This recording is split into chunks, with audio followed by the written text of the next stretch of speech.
Hey everyone, I had a question from one of my students. She asked me, Yana, do you think microdermabrasion is good for my skin? So I said to her, well, it really depends. What is it you're trying to achieve? And tell me about your skin. So let's talk about microdermabrasion, what it actually is. Microdermabrasion is a modality used by beauty therapists in clinics and spas to provide a deeper form of exfoliation.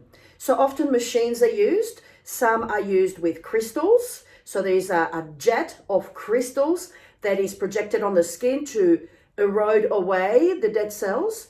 Or there is another type of machine that has a tip that's made up of metal and it's scored on the end, and it's called diamond tip microdermabrasion. And they basically move the device over the skin to slough off dead cell buildup. It is a deeper form of exfoliation than you would normally do at home with a scrub, right? So it goes much deeper. Therefore, it has to be done by a professional in a professional clinic or spa. So with microdermabrasion, first of all, they will assess what it is you're trying to treat, and then they will look at your skin as well to make sure that your skin can tolerate this intensive treatment. It can be quite intensive. It can go from slightly discomfort, it feels like they're sandblasting your skin away, right? Or with a diamond tip, depending on the pressure they use, how hard they will actually exfoliate and slough off those dead cells. So it could be from slight discomfort to sometimes even painful if it goes too deep. And it shouldn't be like that, right? Pain is not a good thing with microdermabrasion. If you go too deep, or if the therapist has gone too deep, they can cause the skin to completely come away and you end up with stripes like a zebra that can last a long time until they heal. So I've even seen some cases where people have had the stripes after microdermabrasion that turned brown on certain skin types. So they've ended up with permanent scarring. So it's a great treatment, can deliver brilliant results by somebody who's well experienced and trained, and it can go really very wrong if it's used incorrectly or on the wrong skin. So let's talk about, first of all, the benefits. Who would benefit from microdermabrasion? So let's talk about what it does. It's a deeper form of exfoliation, so it's going to have an instant smoothing effect and brightening effect on the skin. So who would benefit? Anybody with texture problem, rough textured skin, even post-acne scarring where the skin's uneven and you want to smooth out the texture. If they have open pores, congested skin, blackheads, I've seen excellent results on this kind of skin type as well. We've also treated skins with pigmentation problems, so sun damage, pigmentation, melasma. That can also have a brightening effect on the skin. Wrinkles, aging, sun damage is a fantastic treatment modality for these kind of skins. However, if you're going to try microdermabrasion, you will be sitting down with a therapist and undergo a thorough consultation. So a therapist who's never treated your skin before, particularly with microdermabrasion, should do a thorough consultation because there are certain skins just can't tolerate it. So let's talk about skins who shouldn't be doing microdermabrasion. So of course, through consultation, the first thing they will look at is, are you on any medication, particularly things like Roaccutane, hydroquinone. Certain antibiotics and certain antidepressants can make the skin sensitive or photosensitive. So that's a no-no for microdermabrasion because microdermabrasion itself can sensitize the skin and it can make it photosensitive. So that's a no-no. So you'll need to disclose your medical history. If you, for example, have diabetes, so people with diabetes don't heal as well, that's a no-no as well. So who shouldn't do it as a general rule as well? Anybody with delicate, thin, sensitive skin. It's just not right for that kind of skin type. People with rosacea, not a good idea, it'll flare it up. People with active acne, so whether it's cystic, inflamed or infected, you shouldn't do microdermabrasion over active acne. You need to do treatments such as peels to calm your acne down first before you would consider microdermabrasion to clear up post-acne scarring where that it was actually originally invented for. It was fantastic for the post-acne scarring. People that suffer post-inflammatory hyperpigmentation should not do microdermabrasion because it stimulates inflammation in the skin and could possibly make it worse. So I wouldn't recommend it. Of course, anybody with dermatitis, eczema, even seborrheic dermatitis or perioral dermatitis, it's not a good idea. Those are inflammatory skin conditions again, and they'll just be triggered and they'll just might get worse.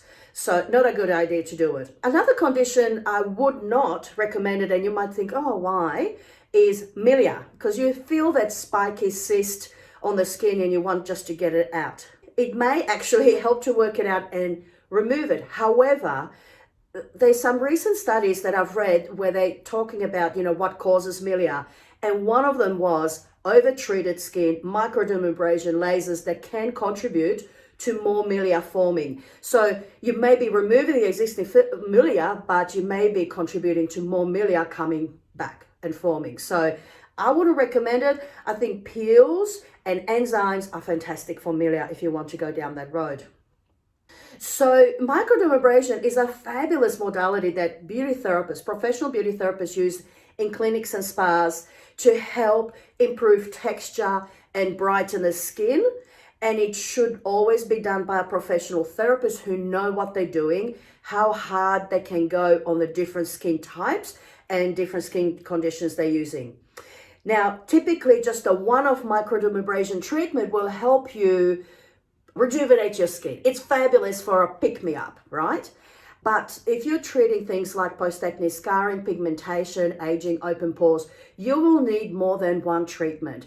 And it's best that if they're done as a course, and typically a beauty therapist will do a course of 6 treatments weekly. So you're coming for a weekly session and have a microdermabrasion treatment done. Usually takes about half an hour to do. And that's when you will see more cumulative, better results at the end of the road. I have in the past worked with a company who used to sell microdermabrasion machines. So I worked with both crystal and diamond tip. What it came down to, which one is better, it depends on what you're trying to achieve. Diamond tip, it provided an immediate, silky, smooth skin. So it was great for that one-off pick-me-up treatment. The crystals were preferred by beauty therapists to be used to treat or improve on skin conditions such as post-acne scarring, pigmentation, open pores, and aging. And the reason is because it's deeper. Crystal microdermabrasion can be a lot deeper. So, and it can be more intensive as well. So again, it has to be done by somebody who's very well experienced. And I can't reiterate that strong enough because I've seen things go wrong, as I've talked about before. So you can do a weekly session for a period of 6 treatments. Some of the case studies I've been part of, for post-acne scarring, for example, we would have done 2 or 3 of those courses. So they would go over a period of time. And what happens after that? Maintenance. How should you maintain your skin? Well, you can do a monthly microdermabrasion treatment, but I would highly suggest booking in facials afterwards as well. Facials will help to maintain your skin, helps to rebuild the barrier. Something important to understand about microdermabrasion is that it can be a very intensive treatment. We call it controlled microdamage on the skin. That means that we are stimulating the skin. We are just pushing the boundaries a little bit to help to rejuvenate that skin, right? But part of that process is that the skin needs healing afterwards, needs rebalancing. So home care is critical. Number 1, you must be wearing a sunscreen if you're going to be doing a course of microdermabrasion treatments, because like I said, it thins the skin, it can photosensitize it. So sunscreen is an absolute must. You should also be using hydrating serums, hydrating moisturizers, and a good cleanser that balances the skin so that your skin feels more comfortable and helps to rebuild that barrier. So we need hydrating, ceramides, barrier repairing kind of actives in your home care routine. So you should really be talking to your beauty therapist to find out what skincare you should be using to help to maintain your skin and look after it in between your professional treatments. Here's a little tip. If you're treating pigmentation or you want to get rid of pigmentation with any modality really, whether it's laser, microdermabrasion, peels, it's a good idea to start on a vitamin C serum at least 2 weeks beforehand. And what that will do, it will start to work on that pigmentation for you. And then when they use the microdermabrasion to slough off the pigmented cells to brighten your skin, you're going to get even a better result. So I highly suggest a vitamin C serum. Talk to your beauty therapist about the best one they recommend for you to start using minimum 2 weeks beforehand. Now, as a professional beauty therapist, I would never do a microdermabrasion treatment on somebody that I didn't do a full consultation with. So if you're walking off the street and they ask you to fill out the paperwork, please do so. It is their duty of care to make sure that they do the right thing by you and your skin and you get best results. And I would never do it on a skin that I wasn't sure if it can take it.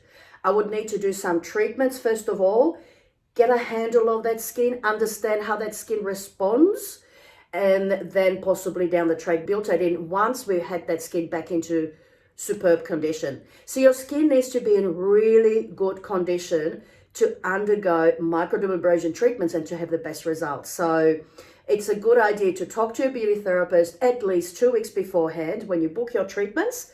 Get yourself on vitamin C, and if you don't, you're not confident with the home care you've got, get them to minimum cleanse, lotion, if that's what you want to use, a hydrating sort of serum, moisturizer, and sunscreen. Minimum 4 products. Get those built into your skincare routine. Get your skin into tip-top condition, and then you're going to have a much better journey with your microdermabrasion treatments. So remember, talk to your beauty therapist. Make sure you are a good candidate for microdermabrasion. If you're not, they can work with your skin, get your skin into condition so that you can try this treatment out later. If you have any other questions, pop them in the comments below. I'm looking forward to hearing from you. And until next time, have a fabulous day. Take care. Bye.